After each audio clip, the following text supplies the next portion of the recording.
Okay. Hare Krishna, welcome to the morning Bhagavatam class. We will begin with the prayers. Om Ajnanatimmirandasya Jnananjanashalakaya Chakshurunmilitam Yena Tasmai Shri Gurave Namaha Shri Chaitanya Manobhishtam Stapitam Yena Bhutale Swayam Rupa Kadamayam Dadati Swapadantikam Vandeham Shri Guru Shri Yuta Padakamalam Shri Gurun Vaishnavamscha Shri Rupam Sagrajatam Sahagana Raghunathan Vitam Tam Sajivam Sadvaitam Savadutam Parijana Sahitam Krishna Chaitanya Devam Shri Radha Krishna Padan Sahagana Lalita Shri Vishakhanvitamscha नमो विष्णुपादाय कृष्णप्रस्थाय भूतले श्रीमते भक्तिवेदांत स्वामिनिति नामिने नमस्ते सारस्वते देवे गौरवाणी प्रचारिणे निर्विशेषा शून्यवादी पाश्चात्य देशतारिणे हे कृष्ण करुणा सिंधो दीनबंधो जगत्पते गोपेश गोपिका कांता राधा कांता नमोस्तुते तप्त कांचन गौरंगे राधे वृंदावनेश्वरी वृषभानुसुते देवी प्रणमामि हरिप्रिये वाञ्छकल्पतरुभ्यश्च कृपा सिन्धुभ्येव च पतितानां पावनेभ्यो वैष्णवेभ्यो नमो नमः। जय श्री कृष्ण चैतन्य प्रभु नित्यानंद श्री अद्वैत गदाधर श्रीवासादि गौर भक्त वृंद हरे कृष्ण कृष्ण कृष्ण हरे हरे हरे राम राम राम हरे हरे मूकं करोति वाचालं पंगुं लंघयते गिरिं यत्कृपा तमहं वन्दे श्रीगुरुं दीनतारिणम्।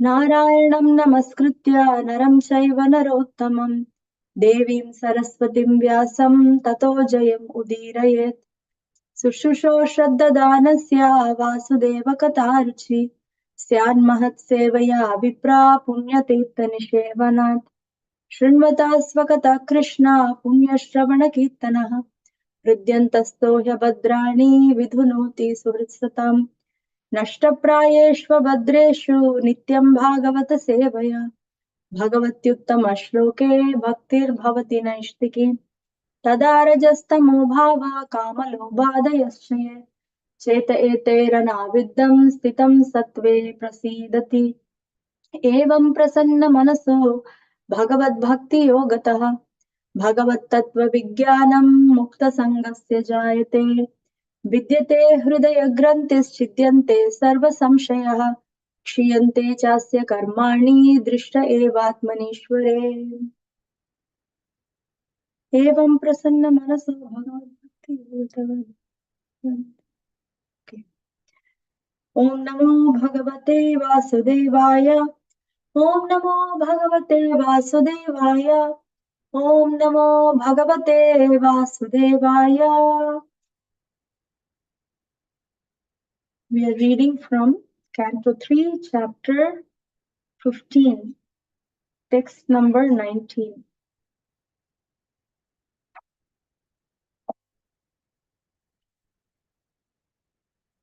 Yeah, so it's a very beautiful verse. We'll recite first. Mandara kunda kurato kuravodbala champakarna पुन्नागनाग बकुलाम्बुजपारिजाता गन्धे चिते तुलसिकाभरणेन तस्य यस्मिंस्तपः सुमनसो बहुमानयन्ति। Once more. मन्दारकुन्दकुरवोत्पलचम्पकार्णा पुन्नागनागबकुलाम्बुज पारिजाता गन्धेर्चिते तुलसिकाभरणेन तस्या यस्मिंस्तपः सुमनसो बहुमानयन्ति।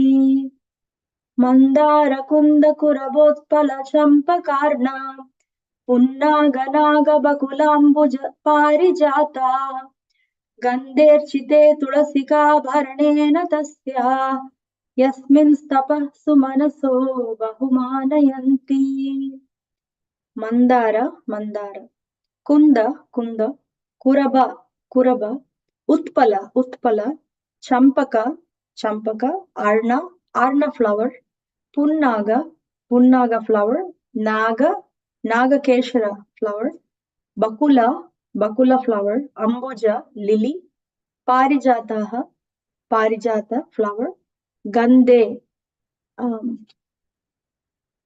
fragrance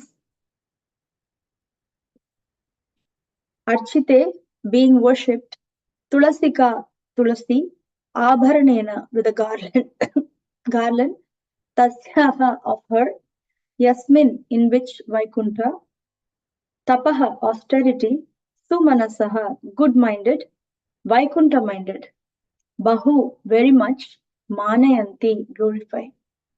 Translation. Although flowering plants like the mandara, kunda, kurabaka, utpala, champaka, arna, punnaga, nagakeshara, bakula, lily, and parijata are full of transcendental fragrance, they are still conscious of the austerities performed by Tulasi. For Tulasi is given special preference by the Lord, who garlands himself with Tulasi leaves.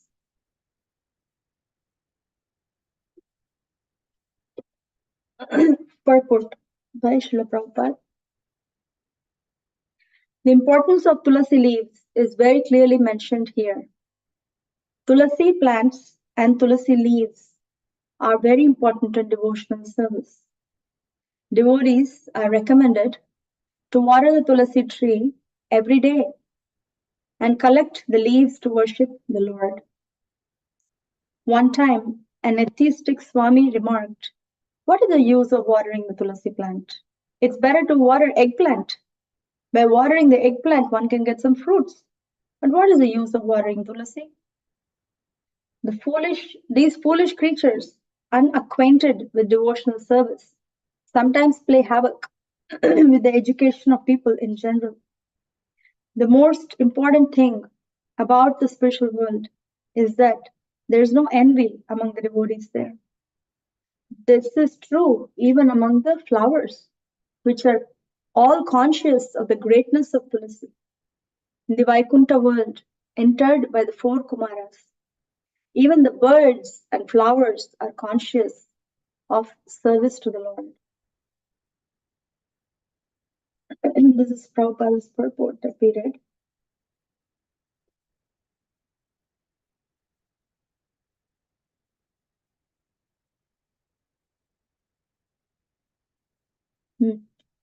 So, when we see Prabhupada focus on 2 major themes from this purport, from this verse, once again, it is Canto 3, Chapter 15, verse number 19, for all of us who joined a little later. So, this verse is a continuation of the previous verse, describing the kingdom of Lord. Really beautiful, describing the kingdom, Vaikuntha Loka, basically, describing the spiritual world. And yesterday, we heard Vansadhari Prabhu speaking about how when all these beautiful, sweet singing birds, when they hear that the bumblebees are actually singing in high pitch, all these sweet singing birds actually withhold themselves and then say, "Okay, we want to hear Harikatha from the bumblebees." Now, the next verse is about the consciousness of the flowers and the plants there. So, although there are so many beautiful flowers, mandara, kunda, kurabaka, utpala, champaka, arna, punnaga, nagakeshara, bakula, lily, parijata, these are all full of just not ordinary fragrance. It says transcendental fragrance. So we don't know what it is. Of course, transcendental fragrance is the sweet touch of the Lord, but then it is beyond what we could imagine.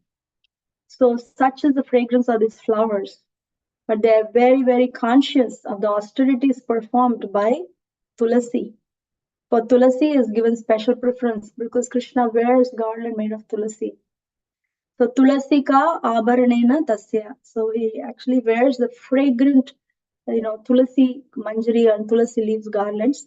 And then all these beautiful and the most sweet fragrant flowers, they actually take a back seat and give preference to tulasi leaves. And in the word to word, when we see there is a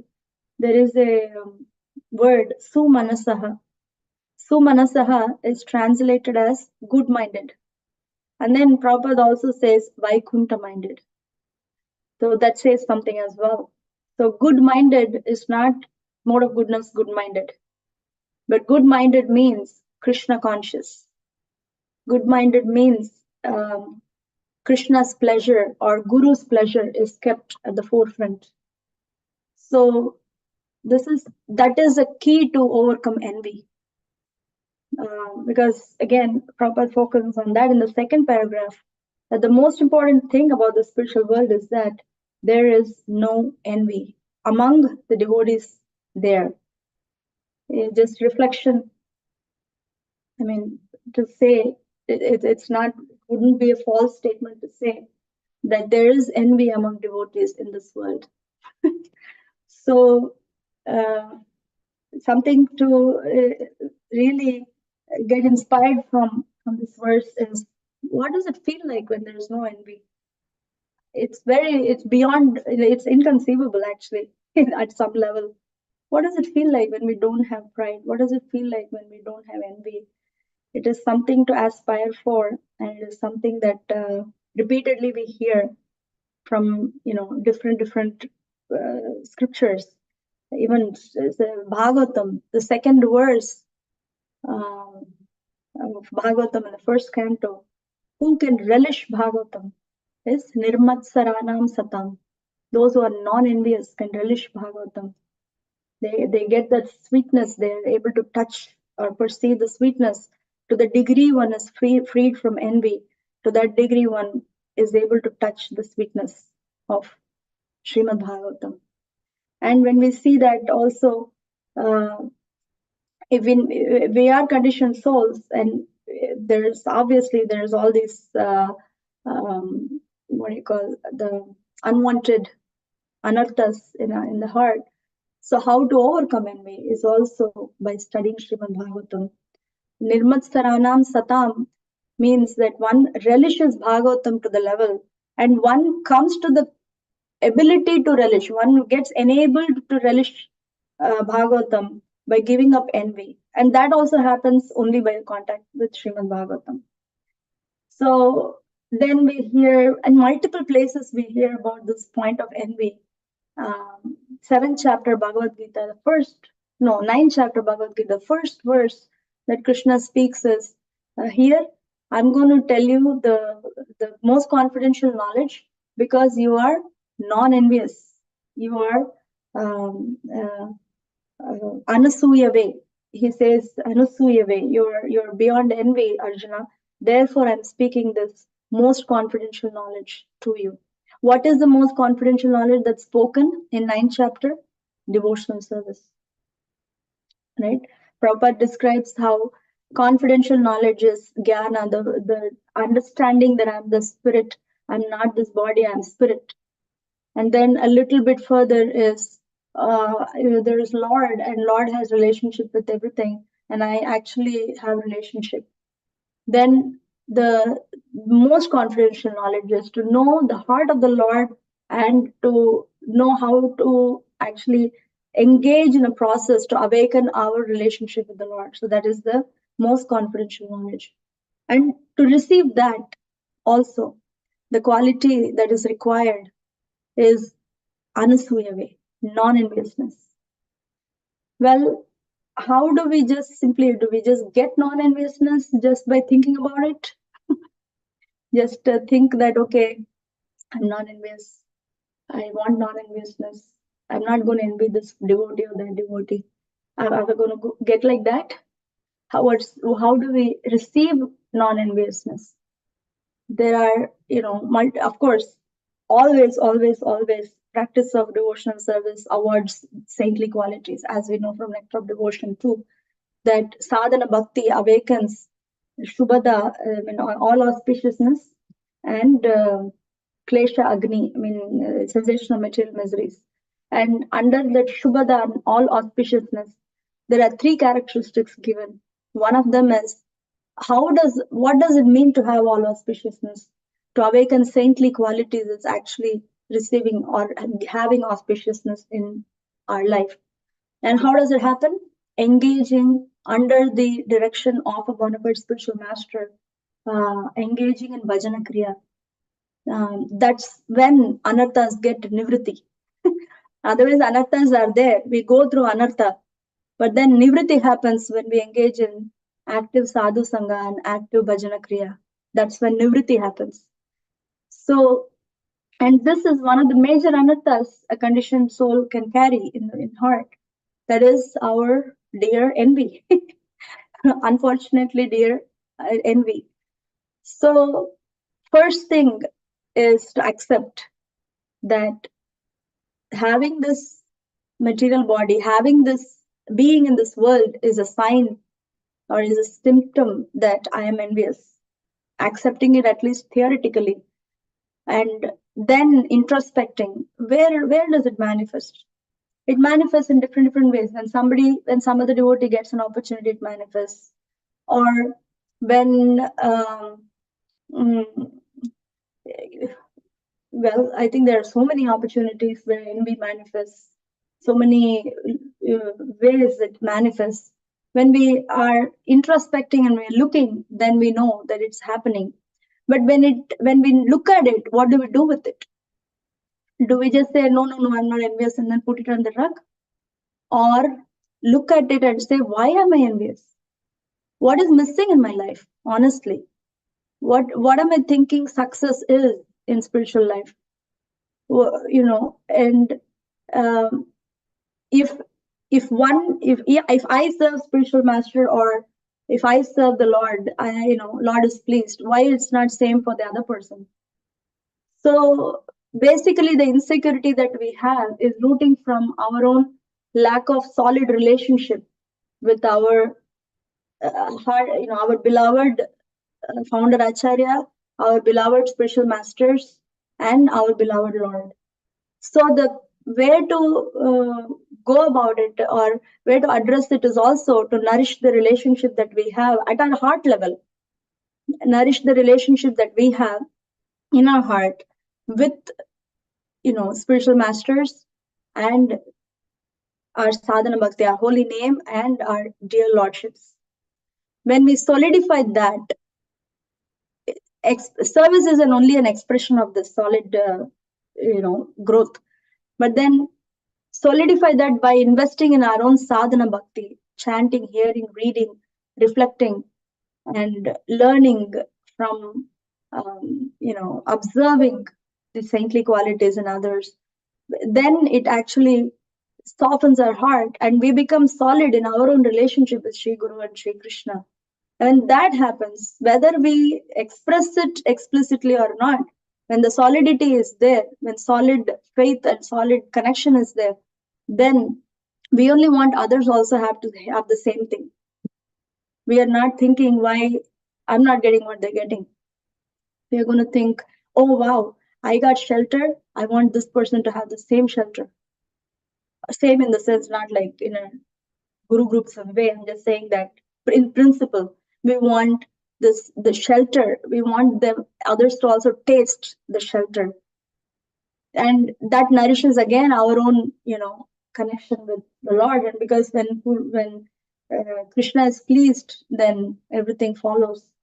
Anyway, so envy is very common. We don't have to be severely ashamed of it, because we have to take it for granted that we have it. And then when we accept that we have it, then we can take step towards rectifying. I mean, I'm saying in general principle, not that every devotee is envious of other or something, but it is a common anartha. At least I have faced it a million times. It is a common anartha, and it is nice to actually see it, acknowledge it, and grow. So, keeping our inspiration as this verse, where all these fragrant flowers are just giving that honor to Tulasi Devi, because of her being very, very dear to Sri Krishna. And, she is Vrinda Devi, manifesting as Tulasi Maharani in this world. There's this verse.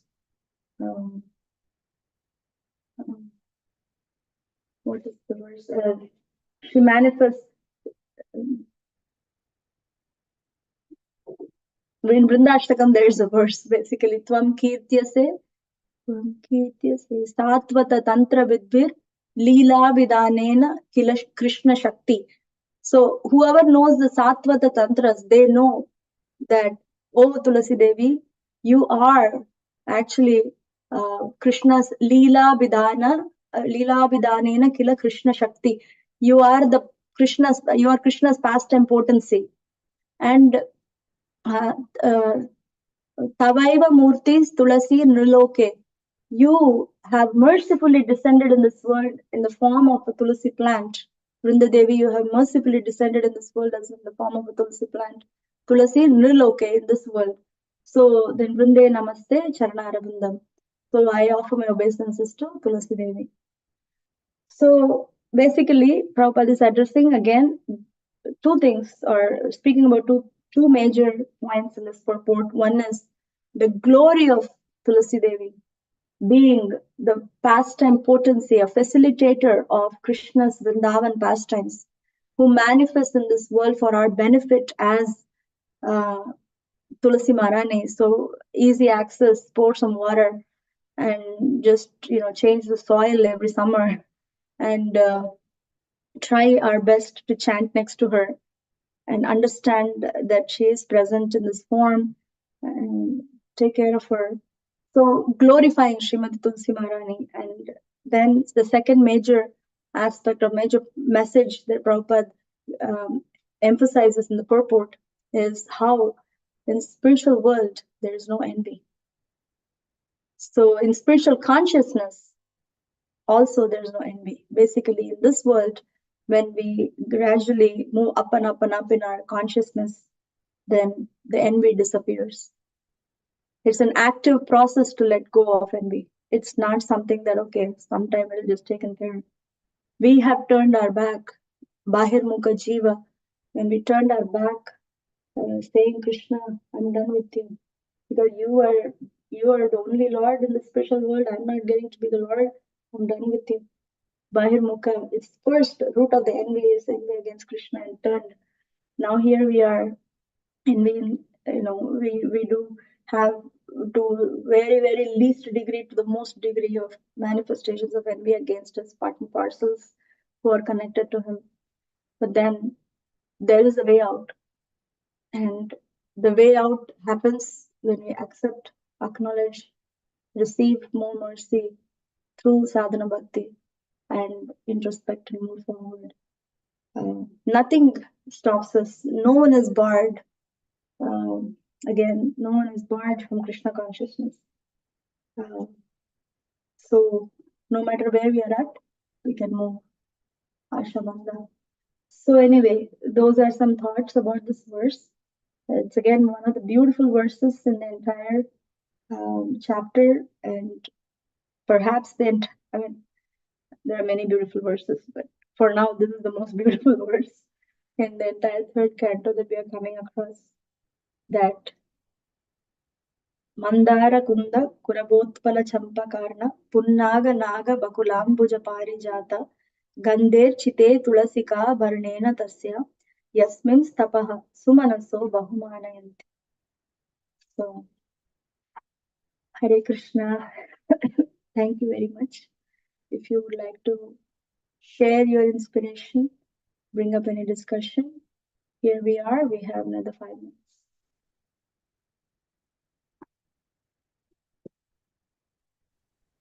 Hare Krishna Mataji. Dhanut Pranam, all glory to Srila Prabhupada. I was thinking about when Lord Krishna was in Dwarka, he always thinks about three things in Vrindavan. One is Vrinda Devi, second one is Yamuna, River Yamuna, and the third one is Govardhan. So wherever he is, in Dwaraka also, he was always thinking about these things. So how fortunate if we have Tulsi at home, that means Krishna resides. Where that means she will always not resides, I'm not telling resides, but Krishna always thinks about Vrunda Devi. That means when we serve Vrunda Devi, Seva Adhikara Diye Koro Nija Dasi. Right? So we are praying Tulsi Devi to give us the shelter of Radharani to get mercy to approach Krishna. So there are three layers in that way, but it's a easy access, as you said. For anything you pray, there is in Madhvacharya's Purandradasa sings that Tulasiya Vanadalli Hari Ihanambudu Shastra. That means in the forest of Vrindavan, in the forest of Tulasi, Krishna is always present. That's what Purandradasa sings like that. Thank you very much. Thanks a lot. Thank you, Mataji. Hare Krishna.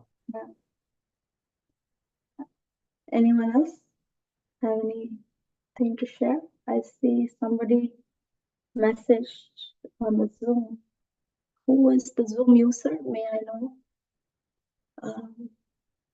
who it is? Before I read out your comment.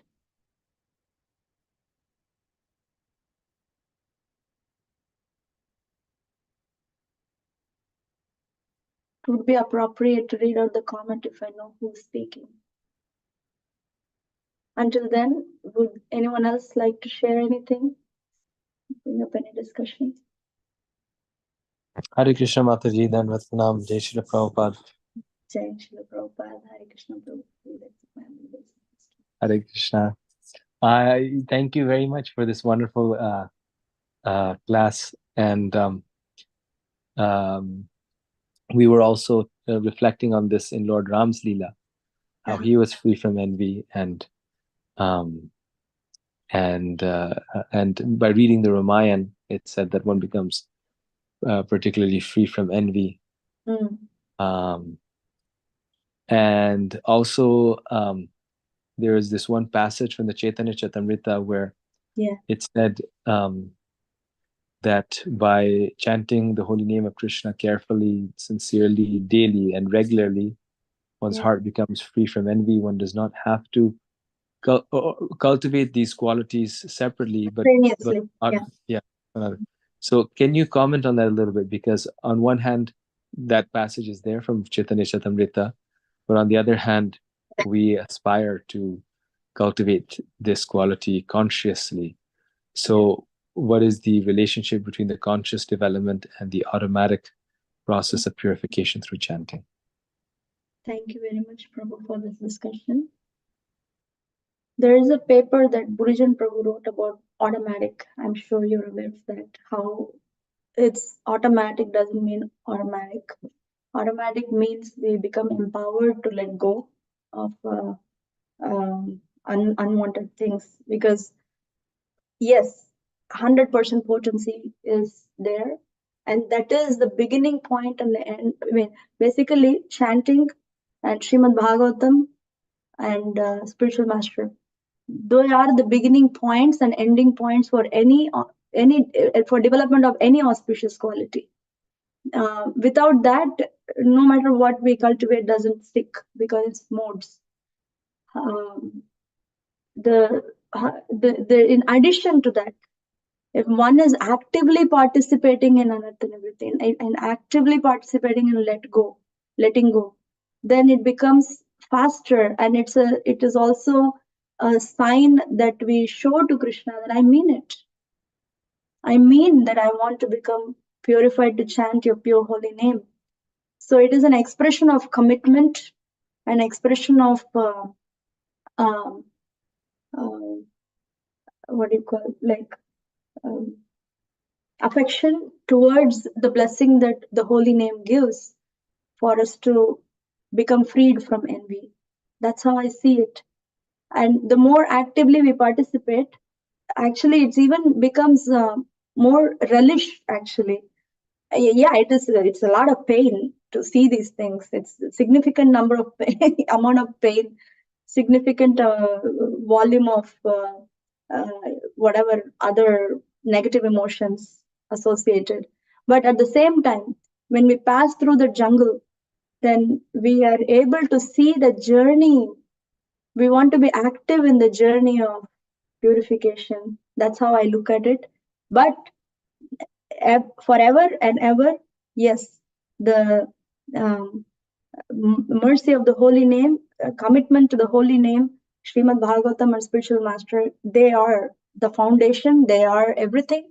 And then our looking and introspecting and to some level, not like too much analytical, but some level understanding where it's coming from and grounding ourselves. This is just like a what do you call auxiliary, like a support system, so that we become active. I feel if that resonates. In also when we see our even Lord Chaitanya's pastime of Amogha, I mean, that was pretty high end, but we don't know the subtleties of how it happened. But when Lord Chaitanya goes and touches his heart, Amogha had to go through some purification physically for his offense, for the envy that he held. But that is a purification that he went through. But then towards the end of the purification, when Lord Chaitanya put his, I mean, I haven't studied this, I only heard this past time, you can correct me. When Lord Chaitanya actually blessed him with his own touch, saying that why would you hold this envy in your heart where Krishna has to reside? So that interaction with the holy name and the deities or spiritual masters, mercy, and Srimad Bhagavatam happens when we are alert and active and not just become passive and think that it will be automatic. It will happen, but how active we also want to participate in this Krishna's mercy of purifying us. That's how I look at it.